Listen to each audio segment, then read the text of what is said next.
Delicious meal of mathematics, lamb shanks, vegetarian fare.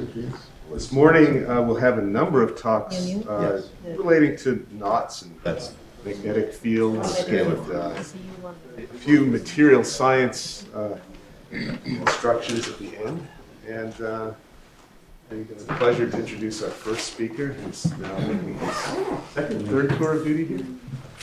Second tour of duty from parenting leave. He's on parenting leave, on leave from parenting. So, Jason Parsley is going to talk about helicity, cohomology, configuration spaces. Well, thank you, Rob, and I'd like to start by thanking the organizers. I am indeed on parenting leave and leave from teaching, and one of my colleagues calls it the tunnel at the end of the light as I look ahead towards the next semester. So today I'm going to talk about helicity and give a different interpretation of it. For those of you who were here in October, I gave an hour-long lecture on this, and I've changed a few things that I wanted to talk about today. I had originally intended to give part 2 of the talk, but then I realized very few members in the audience, or at least a low percentage of them, would have seen part 1. So I am rehashing some of what I said in October. Let me also say that this is all joint work with Jason Canarella. So helicity. Here's a formula for helicity. You can take a magnetic field B, dot it with its vector potential A, and compute the magnetic helicity that way. This is computing the average linking number of the flow lines of the field. So it is very much related to the linking number, and we'll say more about that in a few slides. You don't have to use a magnetic field. You can input a vorticity field. You can input all kinds of other fields. We can do this for an arbitrary field. So helicity dates back to Vulture in 1958, possibly to Moreau. Keith Moffett has the real seminal paper in the field from 1969, where he showed that helicity of a plasma is roughly conserved as it relaxes. Arnold called this the asymptotic Hopf invariant. And we've already seen this term come up in a variety of talks. It's always great for me to come to conferences like this where there are physicists, because I get to hear about all of these applications of this quantity that I study in mostly a purely mathematical way.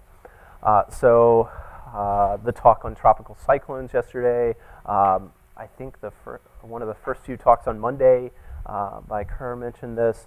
There are applications in solar physics, plasma physics, and all sorts of areas. One thing I want to talk today about is that it's invariant under certain diffeomorphisms. So if the vector field flows and the domain changes some, well, under nice diffeomorphisms, helicity doesn't change. And one of our results is telling how it changes under an arbitrary diffeomorphism. And so a group that it is preserved under is S-diff, the diffeomorphisms homotopic to the identity map. So I also want to bring in an algebraic topology framework to today's talk. And rather than just dive into cup products and doing computations using them, I realize there's a lot of physicists here, there's a lot of mathematicians who don't necessarily do algebraic topology. So let's start with an overview of cohomology. And phrased in a vector field language, let's say we have a field whose curl is 0, and is it a gradient? Well, the answer is yes, if your domain is simply connected, if there aren't any holes. So you're always on a three-dimensional manifold? Yeah, okay, good question. We will assume for large portions of the talk that we are on a three-dimensional subdomain of Euclidean space. The answer does change if you're on an arbitrary three-manifold. And we will, at times, generalize to a k+1 dimensional submanifold. A submanifold of 2k plus 1 dimensional space, and be able to do forms in or helicity in arbitrary odd dimensions. But if that's worrisome to anybody, just think of we've got some three-dimensional domain. We'll assume it's compact and has a smooth boundary. I can relax that in terms of regularity some. So the answer to this question depends on the periods of the field flowing around the holes. And in general, if you have a multiply connected domain, this is not true, not necessarily. So cohomology is a way of keeping track of periods for differential forms. You can also talk about a somewhat dual notion. Since our manifold here has boundary, each of these periods is going to be dual to a surface. And so you could also answer this question by examining the fluxes of a vector field flowing along or across these surfaces. That's the notion of relative cohomology. And by duality, cohomology and relative cohomology measured on the appropriate spaces are telling you the same thing. And so here's the slide that largely says that. Poincare duality, these curves and spanning surfaces are dual to each other, as you can see in this illustration. And the idea of the cup product, which is what we're going to see as an algebraic topology way of defining helicity, is a way of simply pairing a homology class and a relative homology class, or a cohomology class and a relative cohomology class. If you wanted to actually calculate this in differential forms, all you need to do is take a wedge product. Okay, so let's come back to the relationship of helicity with linking number. The linking number of two curves, this has been mentioned also here already, I think by several speakers and will continue to be, can be defined in several ways. You can look at sign crossing numbers, you can look at intersection with surfaces, but I want to talk about it in terms of this Gauss map that takes 2 points and on 2 distinct points on the curve, not necessarily even distinct, and maps them to the two-sphere. Of course, it blows up if you choose x equal to y, but otherwise, this is a well-defined map, and you can define linking number to be simply the pullback of the area form on S2 back to the two circles parameterizing this. I guess since I'm taking a link and not a knot, I don't have a worry about this blowing up. You can define a similar quantity writhe where you do have to worry about that. So forgive me. But so by pulling back an area form here, well, that represents relative cohomology. You are calculating a cohomology class here. That is one of the reasons why linking number is an integer. There's many other explanations for it, but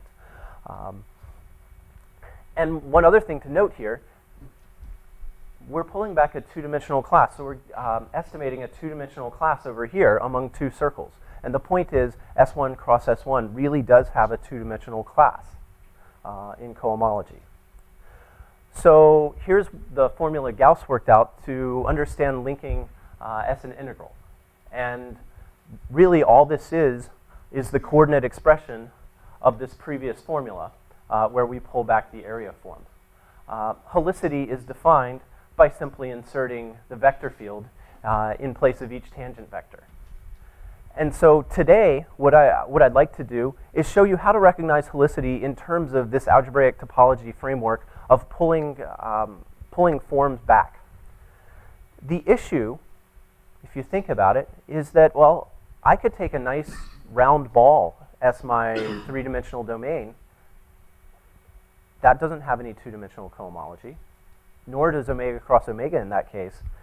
So where is this cohomology that I need to find?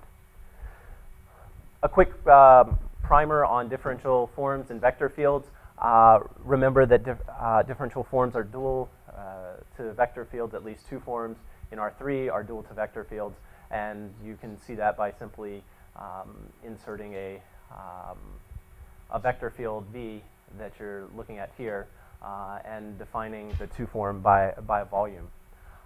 Divergence-free vector fields tangent to the boundary of omega. This is a natural setting for magnetic fields often. These correspond to closed two forms which vanish when pulled back to the boundary. Let's call those closed Dirichlet forms. And there's a nice property that's true on Euclidean subdomains that is not true in general on arbitrary manifolds, which is that such a form must be exact. So, such a form represents a relative cohomology class. Where can we find such a cohomology class? And the answer is through configuration spaces. So, to talk about configuration spaces, let's consider taking endpoints in a space X that are all distinct. If you talk about the set of distinct n tuples, that is the configuration space Cn of X. This is a well-studied and quite useful object in various parts of mathematics. And for us, n is going to be 2. We're going to take 2 points on our domain omega. This is what we're doing to calculate helicity. We need the vector field at one point and the vector field at another point. And this integral up here blows up along the diagonal sitting inside of omega cross omega. One of my first exercises as a graduate student was to show that nonetheless this integral still converged. And so there are ways to do that. Standard arguments apply. But what I'm saying here is we really don't need to have that diagonal in there. Since one could show that this improper integral converges, you're telling me that the diagonal singularity does not have an effect. Let's get rid of it already. Now, the issue with this is that C2 omega is no longer compact, so we have to compactify it. Time is flying by quickly here, so let me just point out that Fulton and McPherson, some algebraic geometry, topology people, have a nice way of doing this by essentially replacing the diagonal by its normal bundle, unit normal bundle. And there's an example here that shows if we do take a closed disk, let's just think about it as being three-dimensional. C2 of D3, this compactified configuration space, is homotopic to D4 cross S2. So where's our two-dimensional cohomology coming in? From this S2. So the point is this configuration space compactified has a natural cohomology class. And it's there that we'll be able to pick up the topological view of helicity. And so here's the way to define it. We've got our Gauss map. If we pull back the volume form, again, I can work in arbitrary 2k plus 1 dimensions. If that's worrisome, let k be 1, and let's work in 3 dimensions. So on the sphere, either 2-dimensional or 2k dimensional, we can pull back the volume form.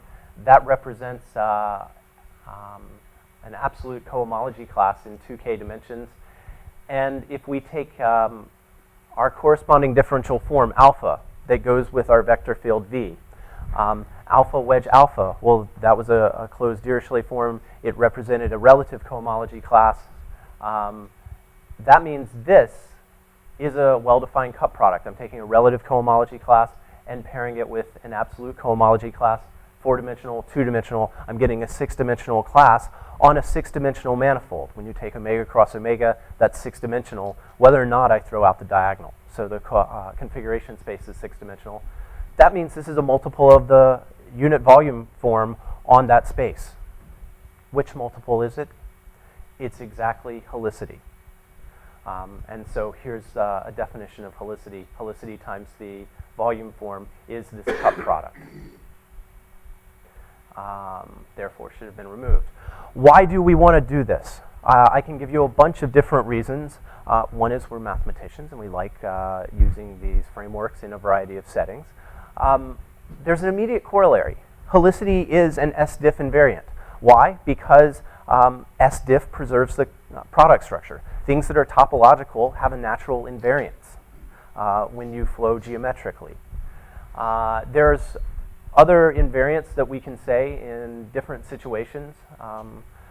And we can provide new examples outside of S-diff of diffeomorphisms that preserve helicity that weren't listed under anyone's results so far. I should say that a few people have been able to say that helicity is an S-diff invariant already. We're just coming up with an easy argument to do that. What is new is that we have a formula for the change of helicity by an arbitrary diffeomorphism. We can compute helicity as a 4-dimensional integral. For those of you working numerically, this may be of benefit, right? Because who who wouldn't prefer to do a 6-dimensional integral and get rid of 2 dimensions. I talked about that in my October talk, which is on the Newton Institute webpage. So I'm not going to have time to talk about that today. I hope to talk about this. And it's worth saying that we can generalize to other situations. We can talk about submanifold helicity. So if I have, this should be an M, sorry. If I have a 5-dimensional object sitting in 8-dimensional space, maybe that has a helicity. We have to consider the right dimensional of form there. It may not be corresponding to a vector field. And we can do helicity on arbitrary manifolds, excuse the typo. And our big hope in doing this was to generalize helicity to higher order vector field invariants.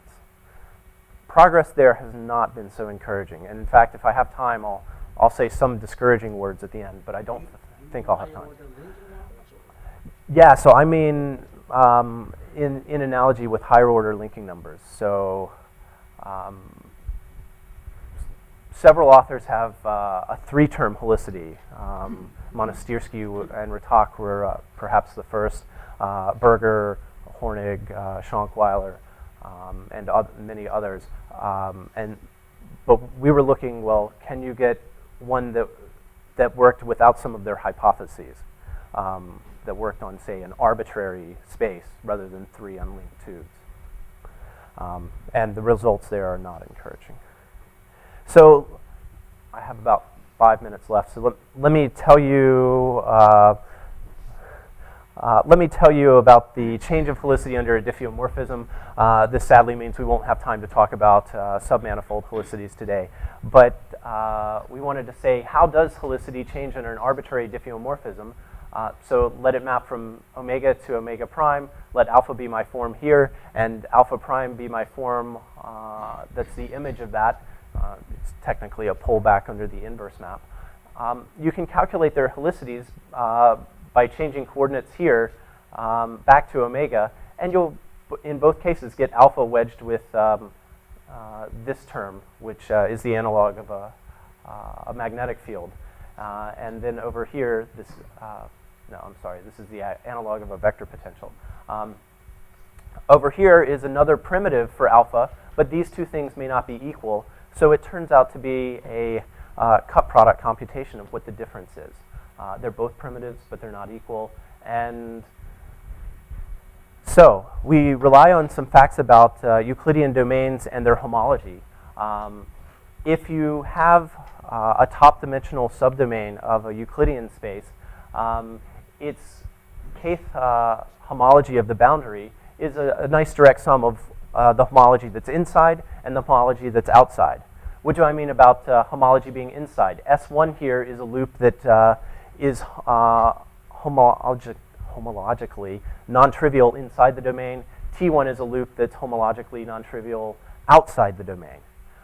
There's a nice cut product structure on this, and you can choose a basis so that your induced map on homology has this nice block diagonal form. This matrix Cij over here tells you what's going on, that some Si terms must map to some Ti terms. All Ti's go solely to Ti's. And the change in helicity theorem just picks off theseCij's and says, let's take the sum of those times the flux across the fields. So let me end with one example here where we take a double torus. Here's a much nicer drawn picture of this. And let's say I do this diffeomorphism. So I wrap once around the waist of this, and then over here I do 3 Dane twists around this, this part of the double torus. Then that would say S1 going around goes to S1 prime, but it also goes to minus 4 of these Ti's. It's going this way, whereas T1 is coming this way. And because of this wrapping around the belt, it also gets a plus T2. The similar story is true for f of S2. You get a Cij matrix that looks like this. And so we can explicitly calculate change in helicity. I think there's a good place to stop.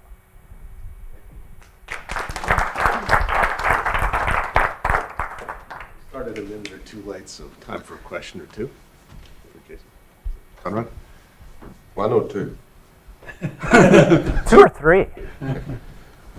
The first question is, you started with the question whether if curl is 0, is that a gradient? We know if we go around once and it gives non-zero, that means there is a curl hidden in the hole. That's right. And the question, which is very simple, and I should probably know an answer to it, but can you detect by the same way of going round, whatever, doing something in the domain, a dipole inside rather than a monopole? That's a good physical interpretation question of this. And I'm not sure that you always can, because the effects of the dipole inside could cancel. It doesn't seem obvious to me that... It won't do, doing the same thing won't do, because Right. you'll get 0. Yeah. But the question is there any other operation that would detect dipole That's a, without stepping into the hole? It's a bit like the higher order helicity question. yeah. Exactly. Yeah, and so I think the answer would be, well, if we figure that out, there's lots of applications, and results are not encouraging. We can use cohomology, of course, to say things like, well, if you take a divergence-free field, is it the image of a curl? Is it itself a curl? But that's of small relevance to what you're saying. So if it's quantum mechanics, it will be some higher generalization of the Aharonov-Bohm effect. If it's quantum mechanics that you're asking. Yes. Good question. Yeah. So I believe you had a question. Oh yeah, so this two-sphere that came up in the configuration space, is there an easy geometric interpretation? Is it the direction from x to y or whatever? Yeah, there is. It's exactly the direction from x to y. And so if you think about the configuration space S, well, let's take one copy of omega, pick a point, and then take another copy of omega with that point removed. What you're doing is looking at the two-sphere kind of surrounding the point. It allows us to record directions of approach. So if 2 points do come together, i.e. lie on the boundary of this configuration space, we know how, and the reason we know how is because of this two-sphere that's lurking. Okay. Well, let's ask questions privately at T, and we'll get started with the next talk. Thank Jason again.